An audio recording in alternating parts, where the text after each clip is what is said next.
Hello everyone, welcome to Walk the Talk Show. Today's guest of honor is Neil Bahal. Neil is a good friend and we both have graduated from SP Jain of Institute. Neil has his own style of investing and he has his PMS called Neejan Capital. In fact, his PMS won the best award this year by CRISIL. He has a unique style of investing, focuses on new age businesses, special situations. We'll try to know more about him and his style of investing and lot more in today's show. Neil, thank you for taking out time for the show. And can you just, for the start, at least tell us, the new viewers who don't know you, that how you started your journey in the stock market, a little about yourself and your background? Firstly, Saurabh, thank you for inviting me over. It's quite a pleasure to be on your channel. I hear and I track you. You're doing great things in the trading world. So best of luck and thank you for having me over. So as you rightly said, very kindly that we have been the best performing fund this year. We were also the best performing fund last year. So it's been 2 years back to back as India's best performing PMS. My journey started out very early. So talking about how we started. So I started investing at the age of 15 when I was in my 10th standard. So more than books and what, of course, it was important, but I was just too much hooked on to investing at that point of time. And tabhi wo, that chaska lag gaya tha, that you can do something and money comes. So at that time now there were 2 IPOs that came pretty early on. One was the Yes Bank IPO, one was a Petronet LNG IPO. Both had practically come at near par value. तभी के time पे IPO par पे भी आते थे. आज के time पे तो 50 times revenue and all, but that time you would get the company for par value. So I put at that time as a kid, I put some money, and as a kid, even little money that you make, it feels a lot. So this was many years ago, and that's how the journey started. Pretty early on, I kind of realized that market में simple चीज करना है. You don't need to be a very expert person. All you need to do is own good companies, make a basket, don't own only 2 or 3, own 15-20 companies, और SIP करते रहो. SIP single company में मत करो कभी, पूरे portfolio का SIP करते रहो, so that you don't only buy losers when they fall. You should also buy winners when they rise. So at a combined level, keep doing SIP. Over the years, while this strategy did very good for me in my initial years, over the years, we started understanding more, started reading more, writing more, understanding more, and developed ideas and visions. So one of the ideas was value investing karna hai, but kuch alag tarike se karna hai. That time I read about Joel Greenblatt, which is the father of special situations. And I was so impressed by what he was talking and by learning about the examples that he spoke about, that how a company, when it is a conglomerate, is underperforming, and when that same conglomerate breaks up into smaller units, how suddenly value comes. How can value suddenly come? So I thought it's ho hi nahi sakta, it's impossible. Aaj ke tarikh mein bhi there are so many people who say the same thing is impossible. But then when I went and actually saw ki wo, he actually makes sense, and he gave examples, and they really, if you did the back test, it really gave real amazing returns. So yes, special situations is now a new word for value investing. Value investing is being done by the smart people via special situations. So we started developing our capabilities on that. And secondly, over the years, being a baby boomer myself, we are baby boomers, right? We use technology ourselves. Like we participated in video game. That time we used to call it video games. Our mom and dad would say, "Arey, beta, video game khelna band karo." Aaj ke time mein we call it esports. But we have played those games and we have seen technology. We have all the apps. We know how to play PUBG, or we know how to stream music or stream video, or what is VPN, all those things. So I realized that a lot of companies have started the shift, and because of the usage of technology, the unit economics in a lot of companies have changed. I will talk about some examples probably later, but on the whole, technology is helping gain market share to many newer type of businesses, and also the old traditional businesses. So we started focusing on that, and about 4 years ago we got the license. And when we got the license for PMS, I didn't want to be just like everyone else in the crowd and buy HDFC Bank and Pidilite and Asian Paints. वो तो लोग कर ही रहे हैं ना. The big mutual funds and PMS, ETFs भी है. तो कोई मेरे पास क्यों आएगा?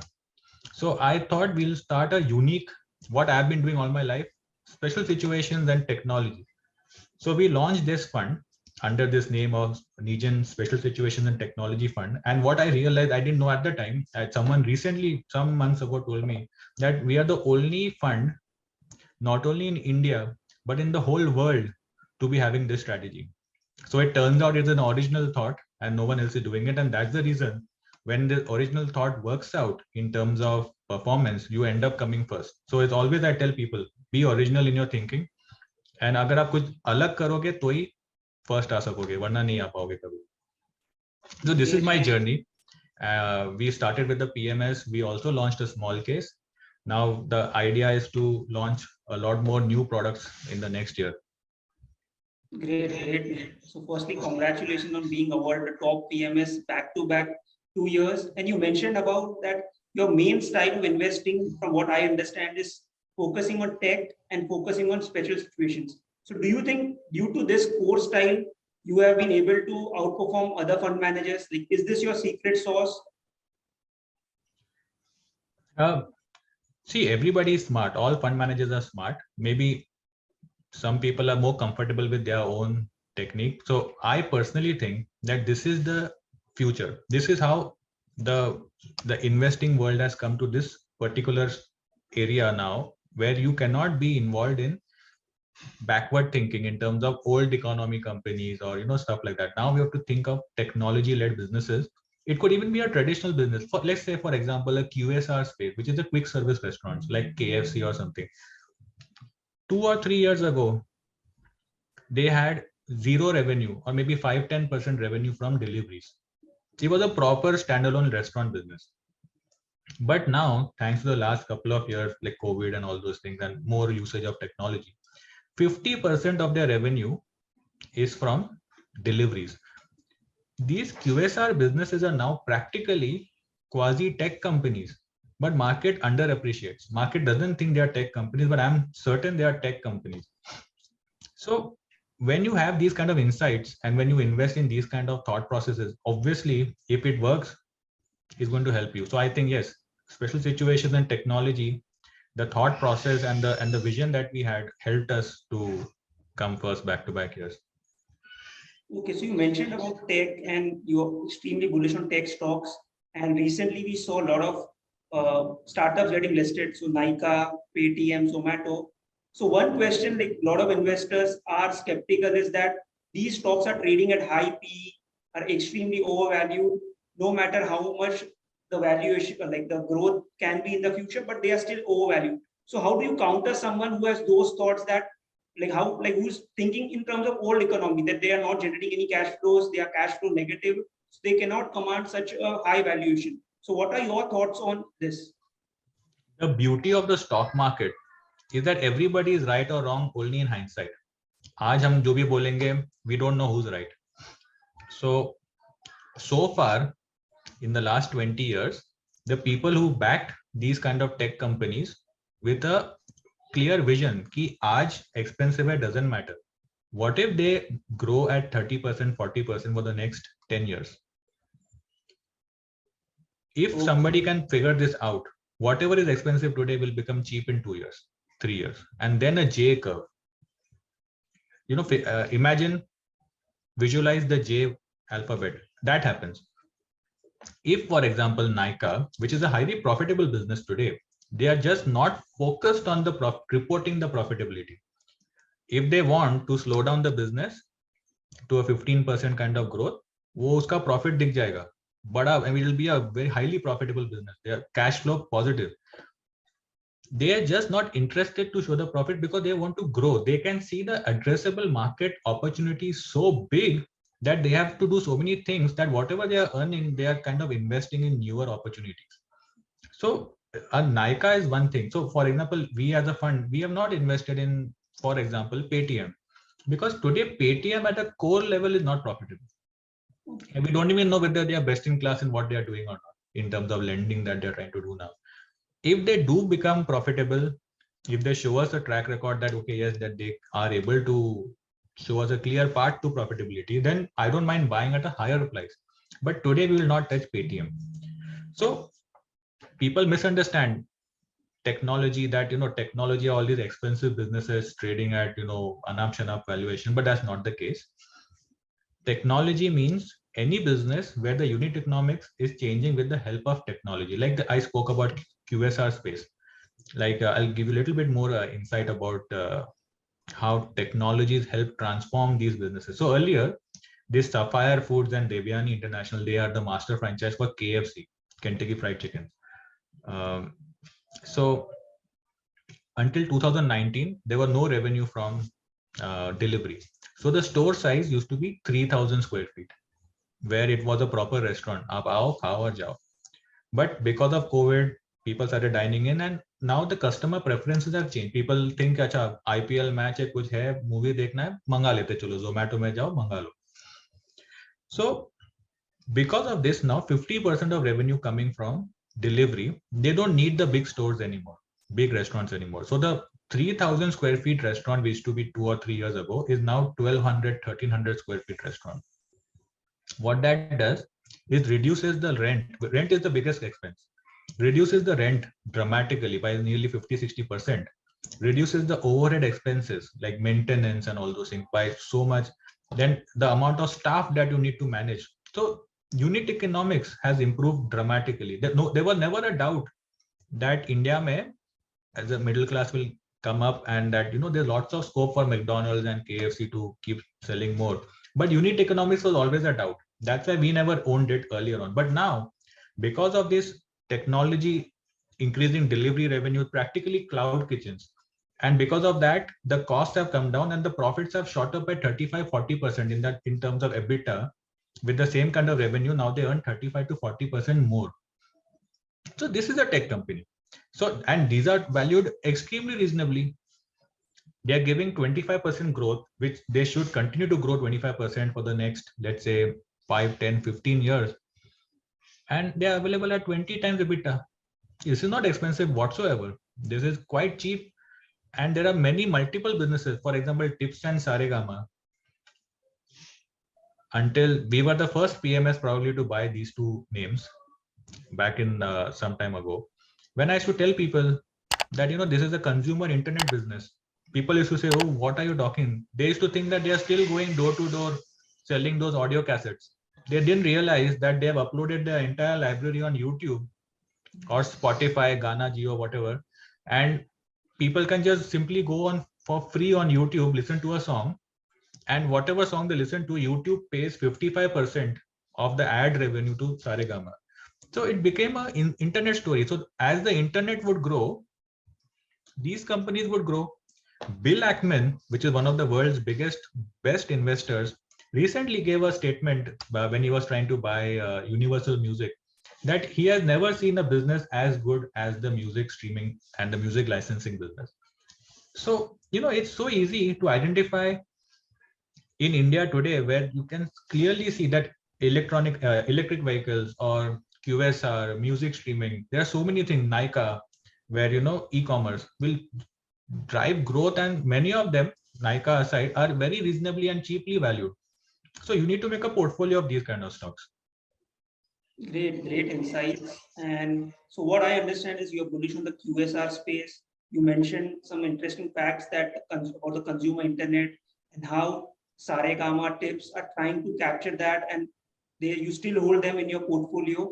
So great insights. So what I understand is your major focus is on companies which can use tech and scale up massively. Valuation doesn't matter if the growth is there. Am I correct? Exactly. I'll give you a very nice story. There was a hedge fund manager called Ben Miller, is Ben Miller. Back in the day, he had bought Amazon. This was probably 18, 19 years ago. He bought Amazon. And that time Amazon was probably like your Nykaa, trading at a high valuation and no profits. So he was called to a birthday party of a very big value investor. I forgot the name of that value investor. So that value investor, Janab, told him in front of everyone during his toast that, see this guy's gone and bought Amazon. Look at this fool. He's got Amazon and he's put 15% of his fund in this. He's going to lose everything. He's finished. And you won't believe Amazon from that period to the next has been probably 20 years. They have grown their revenues by something like 25-30% every year without fail. And this guy has gone down in history as a legend. And had he just been a normal value investor, he would have never participated in the Amazon growth story. He would have never made his billions of dollars. So it's the same thing. Is that identify some place where you have unique insights. So personally, I feel I have unique insights on Nykaa, which is probably an expensive company today. I don't deny it's expensive. But if it grows at 40% for multiple years, it becomes cheap in 2.5 years. And then the J-curve, where I just have to hold it and do nothing. So if you know such businesses, you'll be good. Like this entire generation of people who are well-known people have missed out on so much. I'll tell you what all they have missed out on. They missed out on the American startup boom. Okay, they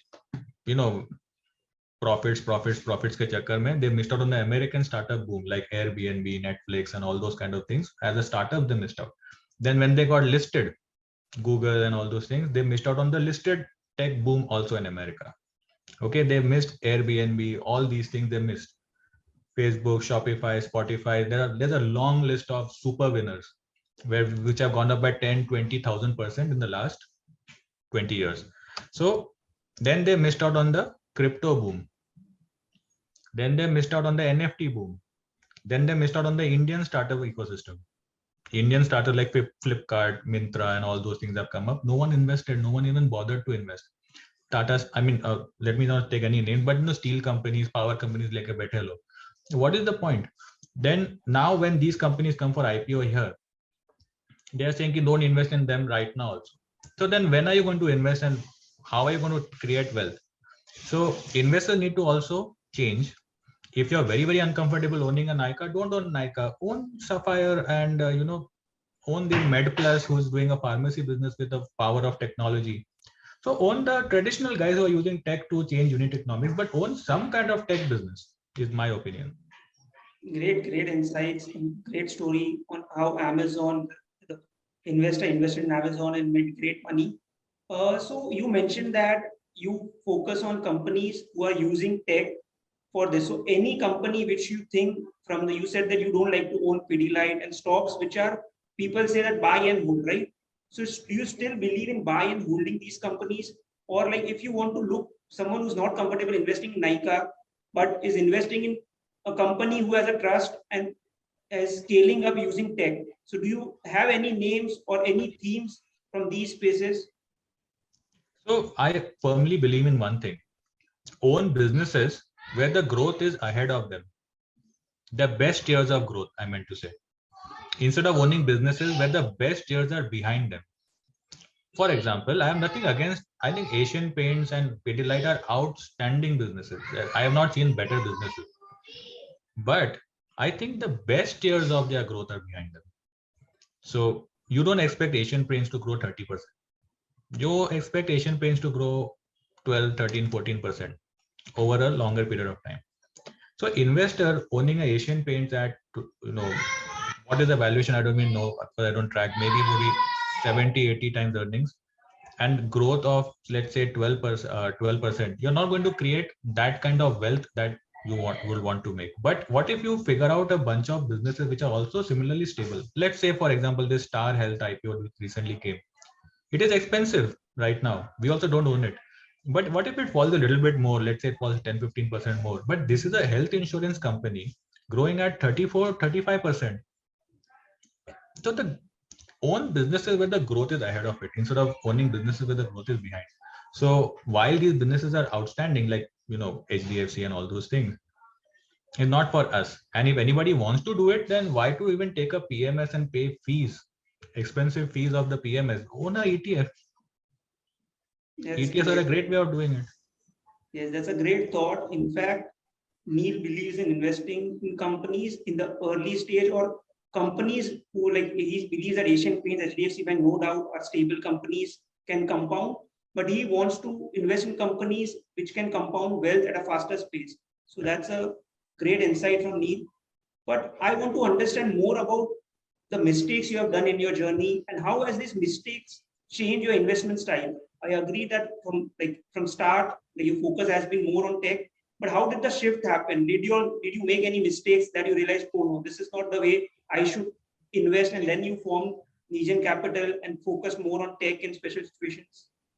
Yeah, so I can't even, it's a long list of failures in the earlier years. So everyone in stock market, if you don't make mistakes, you're doing something wrong. So uh, everyone makes mistakes. Even Buffett, even today, will admit that he will probably make a mistake even now. So it's always, as I said, stock market is a place where everything is in hindsight, whether it is right or wrong. But there are certain things that I realized that I used to pay a lot of attention on, and now I don't. One simple thing that I used to pay a lot of attention on, I used to go and meet the management and take their guidance as their word. कि ये तो अभी होगा ही होगा. So there was a bank in South India, and I went there to meet, and they said, "Oh, Neil, brilliant growth coming. Everything is going to." This was at a proper conference. In fact, they told everyone this, and they said, "Brilliant growth. We are going to do excellent." And we thought, okay, what he is saying, and when I put it in my model, I thought, oh, this has to be a multi-bagger. Whatever he is saying, if he does, it will be a multi-bagger. So we bought, and luckily that time the PMS was not there. So we bought, and this was long ago. And within 2 months of in the conference coming and telling everyone a certain set of guidance, within 2 months, they, instead of probably doing a 20% growth, they do a 20% degrowth. So either they are lying to us, or either they are clueless, or either I am a fool. There is something wrong.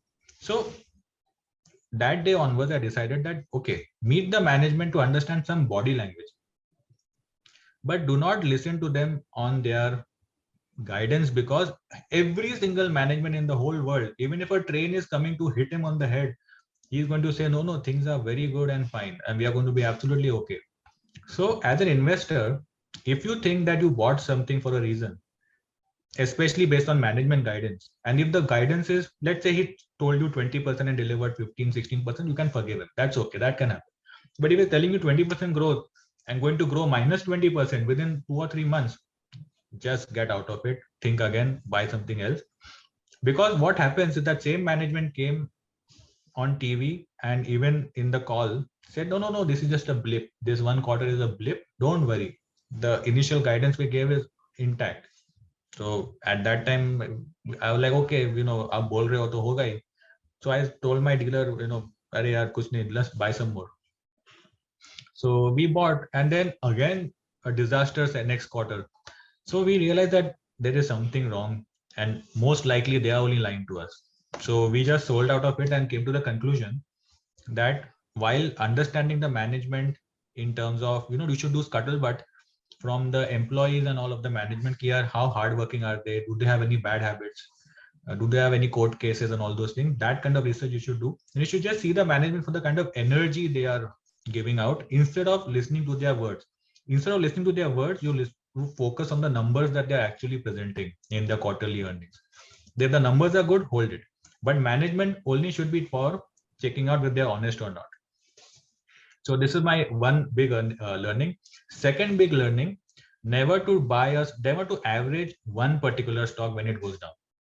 Many times I see investors who come to me, and I also should do that. There's no harm in admitting that when I liked a company, I bought it at, let's say, 100 and fell to 60, 70. And that market is also not that bad. Market is also okay, but this company is down because they reported a bad quarter or two. I'm going on buying more and more of this loser. And I'm thinking, oh, that company I bought at 100 went to 200. Usko bech do. Paisa aa gaya, isko le lo. So then, over the years, I started learning that even Peter Lynch said this, water the flowers and cut the weed. And I realized that me and a lot of other retail investors are doing exact opposite. We are watering the weed and cutting all the flowers from the portfolio. So let your winners run. and cut your losers instead of doing the other way around. So we now don't do SIP at a particular stock level. Like if I buy a Nykaa, and if, for example, hypothetically Nykaa falls, I'll never buy only Nykaa, more of Nykaa. I'll deploy money at the whole portfolio level, and Nykaa will get a pro rata basis of money, new money. So this is my learning, this two learning. Great, great. So what I can take out of this is do your own diligence, see the management's honesty, and don't buy a stock if it's falling. Like do a portfolio level SIP, right? Yeah. So that you even buy your winners with your losers. Okay. So we spoke about your mistakes. I would also like to know what is your best investment till date, and what gives you the conviction to hold on to stocks which have become multi-baggers? Like what gives you the conviction during steep falls? Like how do you hold a stock which is a 10-bagger and you you're still holding that stock? So how does that conviction come in? So in the PMS, our biggest win since we started was a company called Green Panel. We made 13-bagger return on it as our top position. And you know, I was always very comfortable. Like I would hear from clients that, you know, आपने Green Panel 30 में लिया है, अभी वो 120 हो गया, थोड़ा बेच दो. And I used to tell them, sir, अभी नहीं बेच सकते because they have a huge plant that they just made, and the capacity utilization is not even touched 70%. Abhi to capacity utilization will go to 80 and 90, and then the operating leverage in the business will come and margins will go up even more. So I would, like, nervously, my clients would say, chalo, TK, okay, you know what you're doing. And luckily and thankfully for me, it worked out. Many times things also go down, but that worked out and we made 13x. And you know, you can do all kinds of things in life and things may not work out, but all you need is this 113x. You know, and if you get a 20-30x, then all you need is this one thing for everything to be set right in your portfolio. So that happened. Luckily, our entire portfolio worked out. So we had other things also which went up multiple x. But you know, when you buy something and is working out, and you have a clear sense that this is in a strong tailwind, don't bother selling. Yeah, there could be drawdown. Like Green Panel, I remember went to 260 or something, 250 or something, and fell to 160. And I knew that thesis, like, you know, why we are holding it. We were not holding it for Tukka. We knew what we are doing. So we said, no, it's okay. It will be fine. And then from 160, it just went in one direction to 330, and now 400. We sold at 400. Is now 420 or something, alas. So now I have to stop looking at it because I'll get heartburn if I look at it going up more. So yeah, that's the thing. Ride your winners. Great, great. So you mentioned about riding your winners, and I think this is one of the reasons your PMS is the top of PMS in last 2 years. So how can a retail investor avail your PMS, or also what other services you have other than the PMS? So for the PMS, the minimum investment amount is 50 lakh rupees as per the SEBI rules. So as you are talking about retail investors, so we also wanted to have a product for retail investors with a similar thought process that we do in the PMS. So we launched a small case. Now, small case, what I tell my clients is that small case is a passive investment product. It doesn't have the same execution capabilities that the PMS has because PMS is directly under me. The PMS returns are better than the small case, but nevertheless, if you want to associate with us, come on our Negen small case. You can go directly on the small case app or the small case website, smallcase.com, type Negen and you'll get our thing. You can subscribe. And then we will guide you with the SIP process, rebalancing, and this whole journey towards coming to 50 lakh rupees. And the day you come to 50 lakh rupees and you're more comfortable to shift to our PMS, you're more than welcome to shift to a better performing product. And so for our retail customers, we have this small case, which is kind of like a stepping stone to the PMS.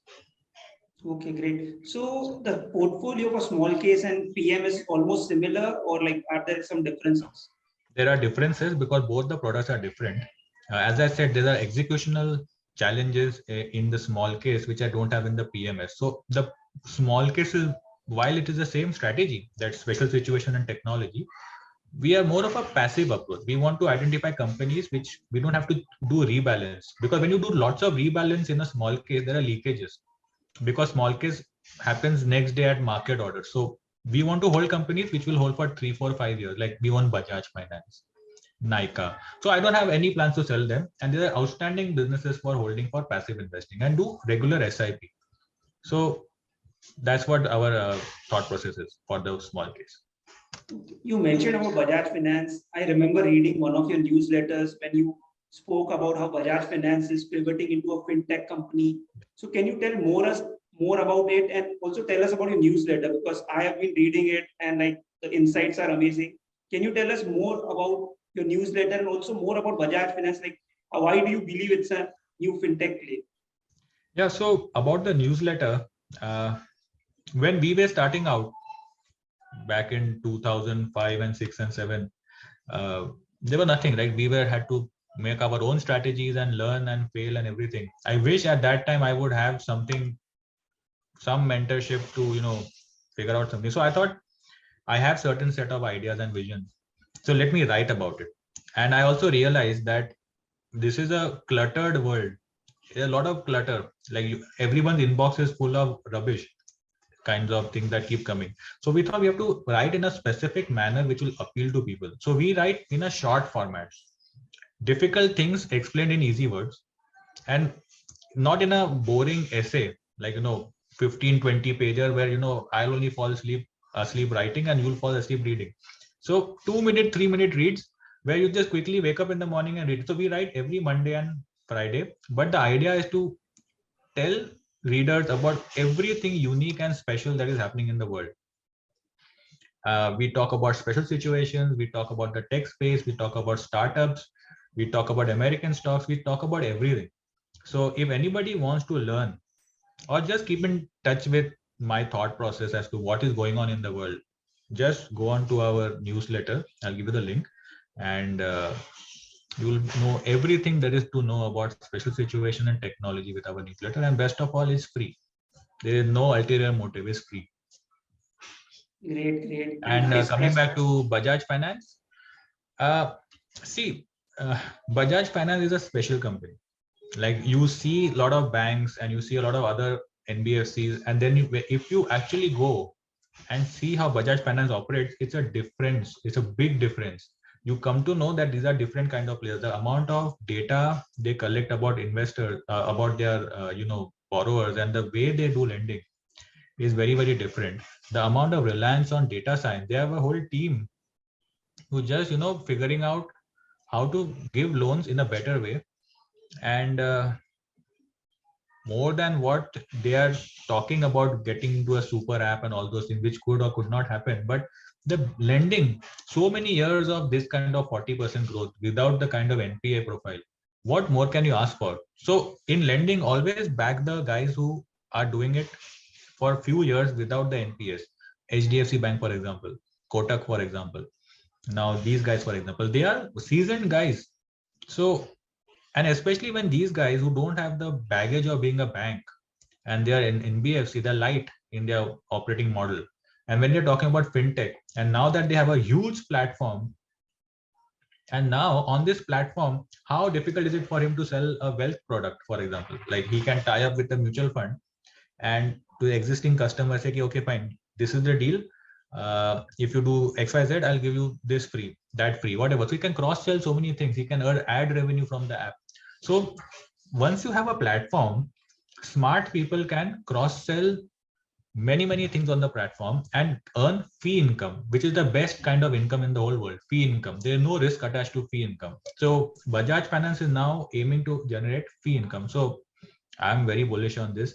Large part of our fintech. So we don't own any other financial. We own Bajaj Finance, and recently we took Poonawalla FinCorp, and very recently we took IIFL. So we have only 3, but IIFL and Poonawalla are small exposures. Bajaj Finance is the one fintech that we will own for the next many years. No plans to sell.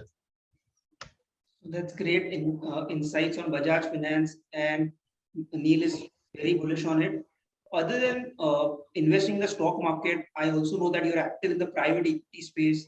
So what themes and criteria you follow before investing in the private equity space? How is the private equity space different from public markets? And also, how would a normal retail investor get access to the private equity space? So see, every company that makes it big starts small. So as an investor, you can buy them when they become big, and or else you can take a chance in your life, and from whatever profit you made from your portfolio, put maybe 4 or 5% of that profit into startups. Now startups are highly risky, where your money can even go to zero. But with the high risk comes extremely high reward. Why do you think some of the best known businessmen, entrepreneurs, investors in the world do startups if they are so risky? They all know their money can go to zero, but a 5 lakh, while it can go to zero, can also become 5 crores. So the risk reward ratio is so much, in that kind of situation where if you get it right, it can change your life. So that's why what I wanted to do also personally was to invest in startups and see if I can, land up on the next large company. So in the last 2 years, for example, like we made our biggest win on Green Panel, 13 bagger. But the biggest win that I had was in a startup where we made 26 bagger in the same period. Now 26 bagger is a huge amount of, kind of alpha generation that you can make. But of course, it comes with risk, and it can also go to zero. But when it gives an opportunity to make this kind of money, you should not put things from your pocket, but already generated profit. You can put 4 or 5% of it into startups, which I do regularly, and I have started to build my startup portfolio. And what we did, as a company, Negen Capital, I thought if I am investing in startups myself, why not create a platform where we bring the startups and where we help the normal investors to also invest in startups. Until yesterday, normal investors had no chance to invest in startups because startups don't take checks of 2 lakhs, 4 lakhs, 10 lakhs. They want checks of 5 crores, 6 crores, that kind of checks.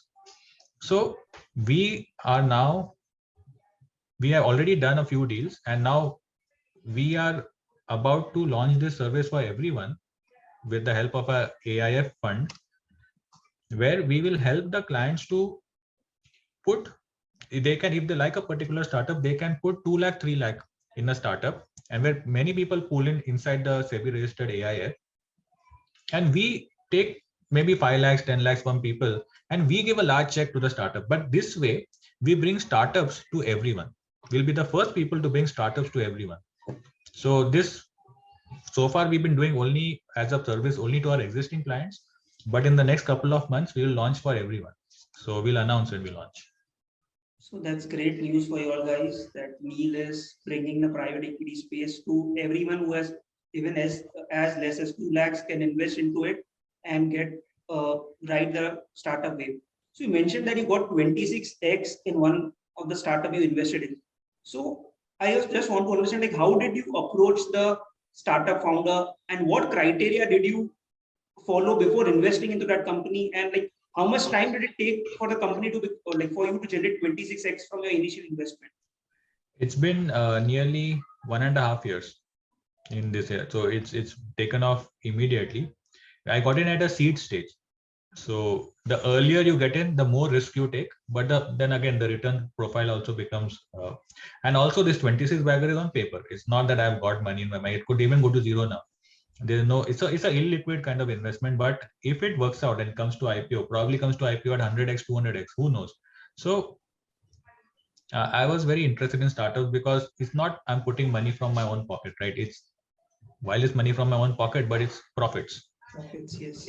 So some part of profit should be in risky assets, is what my view is. And I tell everyone that startups are no way easy game. It's a very, very difficult game. And many times companies can go to zero, but all you need is that one win. Great, great. So your style of investing is amazing. You focus on tech-oriented stuff. You are now even focusing on private equity space, and you also mentioned that it's a risky space. So focus or invest only profits that you already generated. So that's great. Your work, you have your PMS working for you. You have your small case doing well, newsletter, and now you're launching this private equity. I think which your announcement will be made soon. Yeah. So where do you see yourself from next 10 years from now? Like, where do you see yourself? So we're also now soon launching an American investment product where our Indian clients want to invest in America, but they just know Google and Facebook and 4-5 names. So we are creating capabilities at our end, and we'll help our clients to invest in a small case kind of format in American equities directly. So that is a very exciting product that we will come up with soon. It'll be again focused on tech, SaaS, software as a service kind of companies which are doing outstanding work in America. So really, really outstanding businesses there. So going forward, I would expect we're already as a PMS reaching levels in terms of AUM, which is reaching levels of those big well-known investors that you heard about who come on TV regularly and stuff like that. I think in the next couple of years, our AUM will, I'm sure it'll go up much more than most people. And in the next 10 years, I think 10 years, no one has seen, but if things go well for us in the next 10 years, we will become one of the top 3 players in the PMS industry. Great. Good to see your confidence. Good to see your new style of investing. Focus on tech, focus on QSR space. Also, other than the public markets, focusing on private investments. So, really amazing conversation. Thank you for your time. I think that I and viewers will also love watching the show and really generate good insights.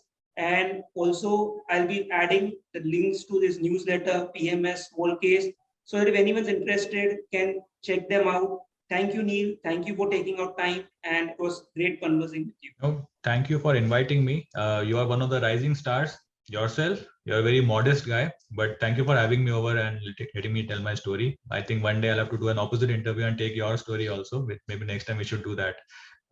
Thank you. Happy to be here. Thank you. And in the next 10 years, hope to see you the top performing PMS in the country. Thank you. Fully. Take care. Bye.